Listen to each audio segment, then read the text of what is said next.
Quando a gente conversa com uma pessoa que tem alergias, ela diz, eu sou alérgica a banana, a chocolate, a amendoim, enfim. Só que será que isso de fato é uma alergia, uma hipersensibilidade ou uma intolerância do alimento?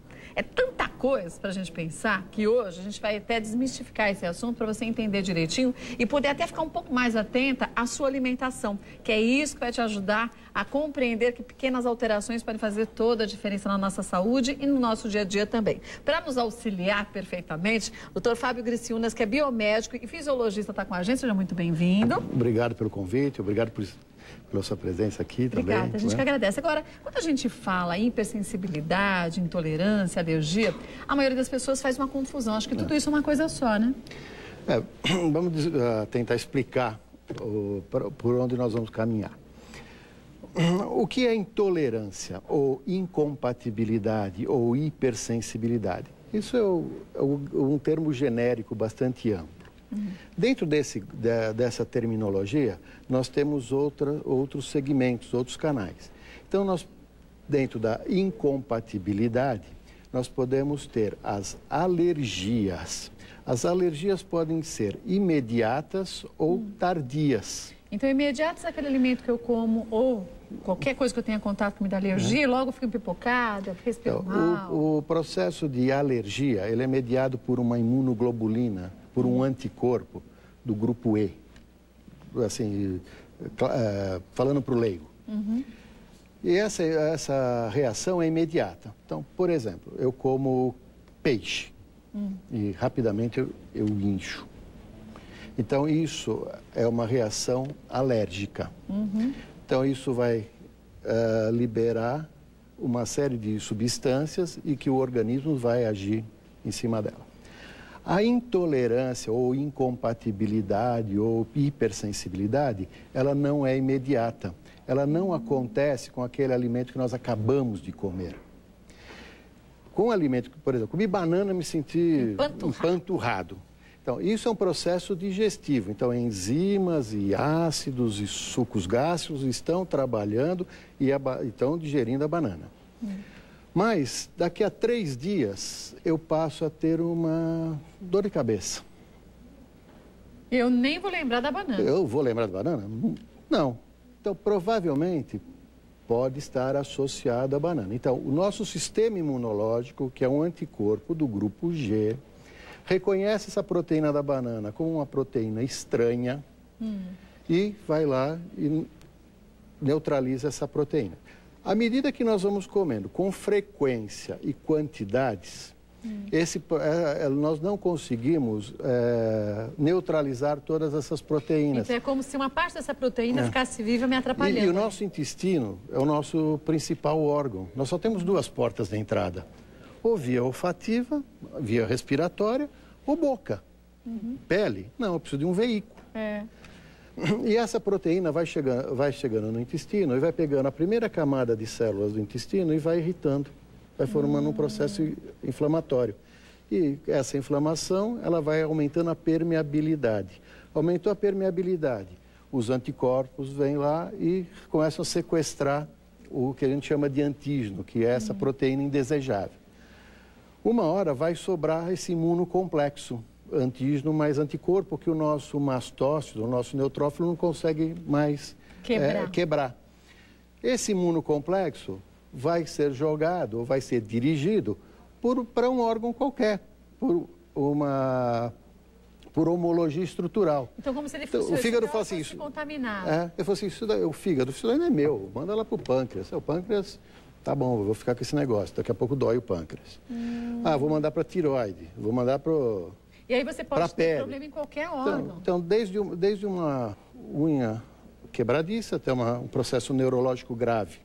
Hoje, a literatura médica descreve mais de 150 sintomas e sinais associados à intolerância. Mas é verdade que, por exemplo, quando a gente fala de um celíaco, ele tem intolerância ao glúten. Mas a gente fala, desde criança ele tinha. A gente pode nascer dito normal, sem intolerância, e de repente eu passar a ter intolerância por um grupo alimentar?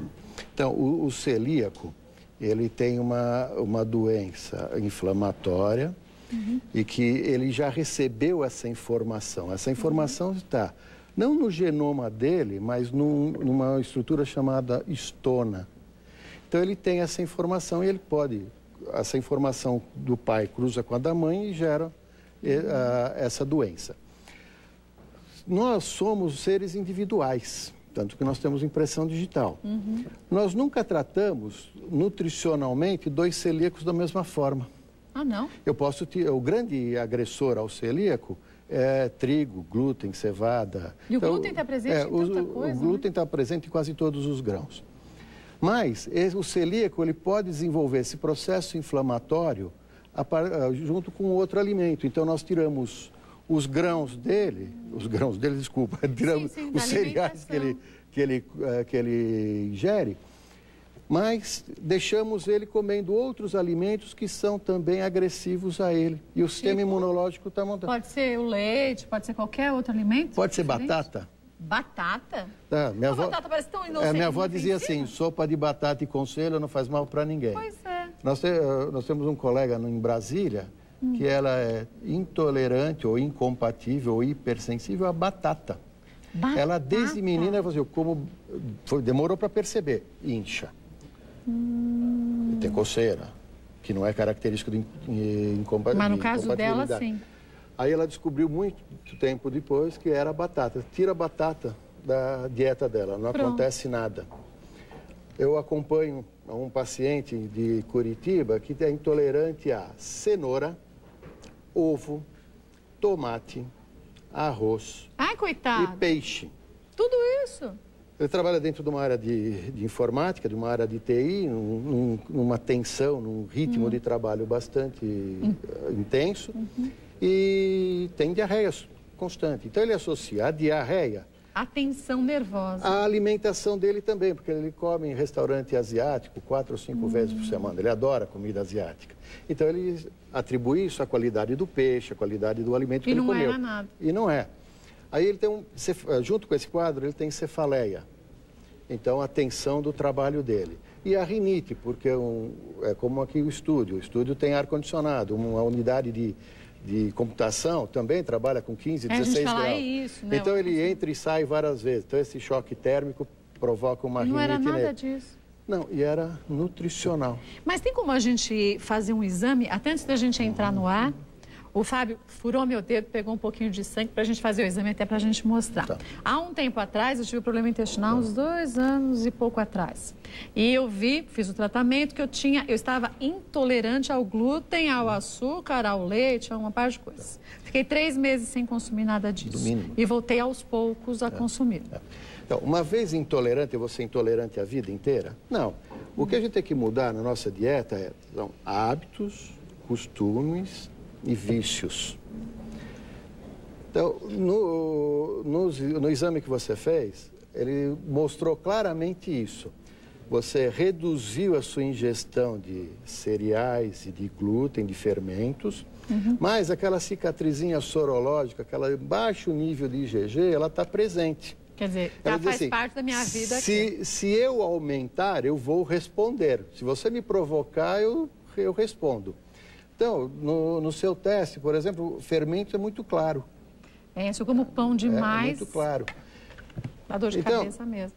O que se recomenda terapeuticamente, né, nutricionalmente, é que esses alimentos, para reduzir o índice de inflamação, o índice inflamatório, que nós tiramos da dieta, no mínimo 90 dias, de 90 a 120 dias, todos esses alimentos que apresentam de médio para alto nível de IgG. E controlamos também o que é baixo. Porque aquilo que é baixo, ele já diz, olha, estou observando.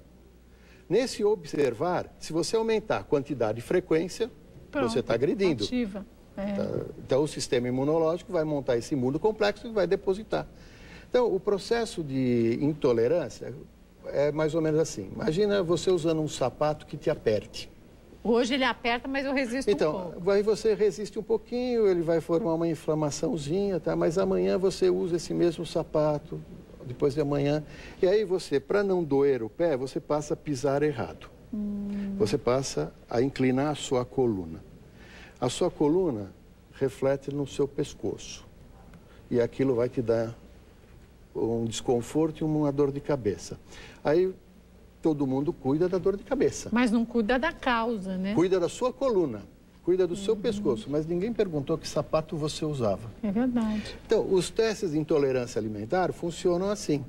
Você tem que perguntar para a pessoa qual é o hábito alimentar dela. Por isso que as entrevistas com nutrólogos, nutricionistas demoram muito, são longas. Porque eu estou vendo hábitos, vícios, costumes e omissões. Aquilo que eu não contei, que eu esqueci. Que a gente acha que não tem faz o menor sentido. Batata, eu vou contar a batata? Batata não nada, faz mal. né? E a batata era o grande vilão, a cenoura era o grande vilão. Né? Mas uma coisa que a gente aprende também, depois que a gente começa a ter essa percepção, a ficar atento ao que a gente come e como o corpo da gente reage. E os limites, quer dizer, quanto que eu posso comer daquele alimento para não ultrapassar o que me faz bem e começar a me fazer mal, né? Por exemplo, se você comer pão com vários grãos todo dia... Aqueles 10 15 grãos. Outro dia eu fui num grãos. lançamento de 15 grãos, né? Então, você imagina o teu sistema imunológico assim, bom, esse pessoal vem vindo em turma agora, né? Vou me preparar. É como se a gente se entupisse com um monte de grãos. Vamos dizer que um dia você coma um pão de centeio. No dia seguinte, você comeu ele com cevada. No outro dia, você comeu ele com trigo. No outro dia, um outro grão. Então, essa variação, essa rotação de alimentos, permite que o teu sistema imunológico ele reconheça, ele neutralize, mas ele não se sobrecarregue. Porque depois agora, tem você outro imagina, elemento. você comeu trigo. Amanhã você come trigo de novo. Então, aquele limiar aumentou um pouquinho, O nosso intestino inflamou. Então, estão começando a passar outras substâncias. E, geralmente são proteínas. E o sistema imunológico produzindo. É muito comum dizer assim, mas isso é uma terminologia nova, um sistema novo dentro da medicina hoje, de observar aquilo que é alimento para você pode ser veneno para mim, hein? Essa frase existe há 2000 anos. Né? E não só o camarão, o peixe, como as pessoas imaginam. E não darmos toda a culpa para alguns alimentos. Então, se eu vou comendo trigo todo dia, aquilo lá, meu sistema imunológico vai se preparando para isso. Uma hora ele não consegue mais. Então, o ideal seria que a gente ficasse atento, mas que a gente fizesse uma seleção de alimentos que a gente variasse. Quanto mais alimentos, não tem os nutricionistas, os gastros, não dizem coma colorido, né? Quanto mais colorido o prato, melhor. Por quê? Ali nós precisamos de algumas proteínas, de alguns minerais, de algumas vitaminas. Então, não adianta depois eu ficar tomando complexo vitamínico, que não vai ajudar em nada. O meu sistema, meu intestino está inflamado. Ele não vai nem conseguir absorver esses nutrientes. Adianta tomar probiótico? Não, ele está inflamado. Então, a minha flora bacteriana, o meu bioma intestinal está íntegro? Não. Então, eu tenho que corrigir tudo isso. Então, essa flora intestinal é muito importante. E como que a gente cuida dela? Com variedade de alimentação. A grande maioria das mulheres se conforma que, segundo o que dizem, é normal a mulher ter prisão de ventre. Quer dizer, e esse é um grande problema, né? Porque uma vez que você não consegue eliminar aquilo que não serve para o seu corpo, aquilo vai se acumulando e se torna toxina. Ninguém gosta de falar de intestino. O intestino não é um órgão simpático. É verdade. Odores e barulhos não são... É verdade, mas faz parte da vida da gente. Mas ele tem uma importância muito grande na nossa fisiologia. Porque a partir dele é que nós vamos distribuir para todo o organismo aquilo que a gente precisa. As vitaminas, os minerais, as coenzimas, os aminoácidos, para que sejam montadas as cadeias para montar hormônios, coenzimas, enzimas digestivas, hormônios de crescimento. Quer dizer, se a gente não tem intestino saudável... Então, se você carregar com carboidrato, o que ele vai fazer? O carboidrato é fermentável. Então, ele vai fermentar. As bactérias estão lá trabalhando para isso, vão fermentar. Então, existem algumas substâncias que propiciam a isso, alguns nutrientes que propiciam isso. Então, os alimentos são funcionais. Cada alimento tem uma determinada funcionalidade. Então, se a gente observar a natureza, a gente começa a olhar um cachorrinho, por exemplo. De vez em quando você vai lá e vê ele no jardim comendo grama. Ele está pastando, os meus adoram pastar. Então, o que ele está fazendo? Ele está corrigindo o excesso de algum nutriente que ele está comendo na ração. Ele percebeu isso, falou, vem cá, eu estou empachado, não quero comer esse negócio. Eu vou comer alguma coisa que aumente meu trânsito intestinal. Para eu me livrar fazendo mal. Desse negócio. Então, o intestino, nós devemos prestar muita atenção nele. Tá? E sempre procurar um profissional para isso. Assim mesmo, que consiga te orientar. Não é? Porque embora a gente fale, mas o intestino precisa de boas bactérias. Se a gente compra suplementos na farmácia e toma, o excesso das mesmas boas bactérias faz mal para a saúde. Depende, boas bactérias em que situação, em que momento. E para qual tipo de problema, Para qual tipo de problema. Então, não adianta. Eu tomei probiótico, eu tomo lactobacilo, eu tomo leite... Disso, leite daquilo. Não acontece nada.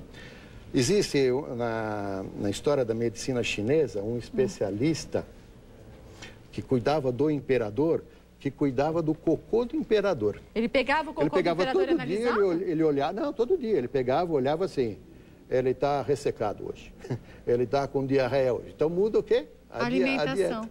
Muda a dieta. É coisa que a gente não faz. E leite é um alimento que o único animal, depois de adulto, que consome leite de uma espécie que não é nossa, somos nós, somos humanos. Então, o leite tem grandes qualidades nutricionais? Ele tem cálcio, íons, mas não é para todos, proteína. Né? Mas o nosso sistema imunológico reconhece ele como estranho.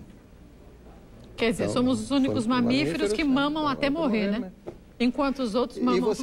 Aí você pega outras culturas e outras populações que, embora produzam leite, mas eles não consomem leite in natura. Eles usam o leite para fazer manteiga, gordura, iogurte. Então, tem uma fermentação, tem o lactobacilo que lá dentro. Modifica a estrutura do leite, modifica a estrutura do leite. E aí ele torna muito mais palatável e digerível. O que dá muita alergia alimentar no leite é a lactose? Quer dizer, ela não é digerida do jeito certo? A lactose é um disacarídeo, é um diaçúcar, né? Montado por 2 moléculas de açúcar. E ele precisa de uma enzima para quebrar esse açúcar, que é a lactase. Então, quem tem intolerância à lactose, na verdade, tem uma deficiência de lactase. Essa prova de intolerância à lactose, que vou te dar a lactose para ver se você reage, só vai complicar. Porque, na verdade, o que eu tenho que dosar é a lactase. Eu tenho que ir lá na reação, lá embaixo. E uma vez que se repõe a quantidade... Se eu conseguir estimular fisiologicamente, ou bioquimicamente, o organismo a produzir lactase, ele não vai ter mais intolerância à lactose. Agora, uma coisa que eu estava lembrando aqui, que eu vi um tempo atrás no estudo, que muitas vezes essa intolerância ou hipersensibilidade alimentar pode levar, em alguns casos, até com uma depressão. Problemas emocionais que a pessoa não associa com o intestino, mas de jeito nenhum. Como exemplo, eu tenho 2 psiquiatras que introduziram na rotina deles testes de intolerância alimentar nos pacientes dele. Então, eles perceberam que se eles modularem nutricionalmente o paciente deles, eles baixam o nível de ansiedade ou de excitação e até o volume de medicamento, de ansiolíticos e outros medicamentos que ele dá para o paciente dele, baixam muito. Ele consegue modular através da alimentação. Da alimentação. E algumas doenças, claro, a gente não ouvia falar em determinada doença há 20 anos atrás. E hoje ela existe. Por quê? Quantidade e frequência apareceram. Então, o Prêmio Nobel de Medicina desse ano foi dado para a área de imunologia, onde nós temos o processo imunológico nato, nós nascemos com isso. Isso vem de nossos ancestrais, nossos pais, nossa mãe, e o adquirido. Os nossos hábitos. Que a gente está montando. Né? Então, os processos de câncer hoje são processos inflamatórios, que as células estão se modificando, tentando se defender de uma situação agressiva a ela. Então, Alzheimer pode estar associado à intolerância alimentar? Pode, existem estudos para isso. Autismo. Existe uma grande corrente, uma grande pesquisa sobre isso para o autista. Tanto que em alguns casos, eu vi até no Discovery, se mudava a alimentação da criança autista, ela modificava. E não pode fazer uma dieta padrão para eles. Temos impressão digital. Você tem que descobrir o que é bom para ele. Temos que pesquisar. No começo do ano passado, eu acompanhei 5 pacientes celíacos. E o perfil deles de intolerância aos alimentos eram completamente diferentes. Então, aquilo que era bom para um, você dava para o outro, ele entrava em crise. Então, somos seres individuais. Cuidamos da população. Temos que trabalhar com a população. Somos 7 bilhões de pessoas no mundo. 7 bilhões de pessoas diferentes. Algumas querendo comer alguma coisa. Uma grande parte da população do mundo quer comer alguma coisa. Então, aquilo que tiver disponível, eu vou comer. Então, eu vi ontem uma reportagem sobre cachorro, sobre caranguejo não, aranha, esse negócio todo. Então, nós não vamos comer porque a gente tem outra disponibilidade alimentar. Mas existe uma boa parte da população que se encontra doente querendo comer melhor. Que o simples fato de mudar a alimentação deles, a frequência, a dieta, a quantidade, a escolha. Pessoas que dizem assim, não, eu só como orgânicos. Sim, tiramos pesticidas, metais pesados. Ótimo, isso contribui. Mas o ambiente tem que ser orgânico como um todo também. A gente tem que ter uma vida orgânica, né? Aí regamos com uma água que não controlamos a água. E aí? E aí deixou de ser orgânico. Aí liga uma nutricionista para mim e fala assim, Fábio, eu só como orgânico e tenho giardia, tenho diarreia. Pois é, aquela água que você está tomando, que vem lá da nascente, que você diz que é pura, limpa, ela não foi tratada. Pois é, pode estar contaminada. Está contaminada. Água de poço. Sei lá, o meu lençol freático está... É um só. É um só. O que o meu vizinho a 5 quilômetros faz, atinge diretamente a minha propriedade. Então, precisamos observar isso daí. É trabalhoso? Muito trabalhoso. Mas é eficiente. Mas que se nós não começarmos a trabalhar dessa forma, daqui a pouco as nossas gerações futuras estão entrando num desgaste emocional muito grande. Então, os testes hoje são caros? São caros. Mas não é para todo mundo? Não é para todo mundo. Mas vale a pena, nesse processo investigativo, procurar saber exatamente aquele alimento, por mais banal que seja, do que pôr a culpa num outro que só tem história. O teste pode ser caro, mas a medicação é cara. Quanto tempo que eu vou ficar tomando uma medicação que vai me prejudicar ainda mais? O que é mais barato? Colocar verduras e legumes na dieta ou ficar tomando um antidiarreico? Então. E acabando com a minha flora? E, consequentemente, com a sua saúde, né? E com os problemas sucessores, né? É verdade, quer dizer, não é só a diarreia. Então, as artrites existem. Por quê? Uma inflamação? É um processo inflamatório. Então, nós temos Começou onde? Se cuidar. Saberá então, Deus, né? Cabe só dar o anti-inflamatório para artrite? Não. Às vezes, tirando uma beterraba, uma berinjela. E nós não temos processos de intolerância para carnes. Para carne, não? É muito baixo. A estatística é muito baixa. De vaca, de porco, essas coisas? Porque o nosso sistema, o nosso trato gastrointestinal, nós somos carnívoros. Nós temos duas presas. Quatro caninos. Mas nós temos molares, nós mastigamos. Então, as intolerâncias maiores são aos grãos, aos cereais? Aos cereais, de modo geral. Então, soja, entrou a fase da soja, muito bom soja. Tá, ela tem uma cadeia proteica muito grande, mas ela tem que tomar cuidado. Ela tem que ser hidrolisada. Aquela proteína da soja só serve para fixar nitrogênio no solo, hein? Para a alimentação, ela tem que ser quebrada. Só como carne vegetal. Precisa tomar cuidado. Se toda aquela proteína está sendo bem digerida, bem aceita. Ou não. Atletas são pessoas estressadas nutricionalmente. Eles comem uma quantidade de carboidratos, de calorias e de proteínas muito grande. Quanto vive um atleta? Com a vida útil de um atleta? É bem pequeno. Por quê? Você imagina o fígado dele, fica sobrecarregado. O rim dele que tem que controlar todo esse negócio. Por isso que é bom você buscar sempre o auxílio de um médico certo para te tratar em cada especialidade, fazer a sua parte. reparar no que você come, no que não dá certo, o que você acha que não sente bem. Quando você for ao médico, ter tudo isso escrito. Porque de cabeça, na hora, a gente não vai associar que a tal da beterraba que você toma de manhã num suco com a laranja é o que está te fazendo mal. E pode ser justamente aquilo que você acha que te faz bem. A gente, claro, que vai trazer mais vezes Fábio Griciúmas. Qualquer informação que você queira, você pode entrar em contato com a gente. Ele é biomédico e fisiologista. Vou passar o telefone. Posso passar, doutor? Pode, à vontade. É o 0 operadora 11 83144949. Repetindo, 83144949. Obrigada pelo esclarecimento. Obrigado a vocês. Espero mais vezes, viu? Estou à disposição. E obrigado pelo teste. Ok. Melhorei, hein? Ai, que bom, viu? Essa era a intenção. Ai, que ótimo. Viu como vale a pena a gente acreditar? Isso. Ai, que beleza. E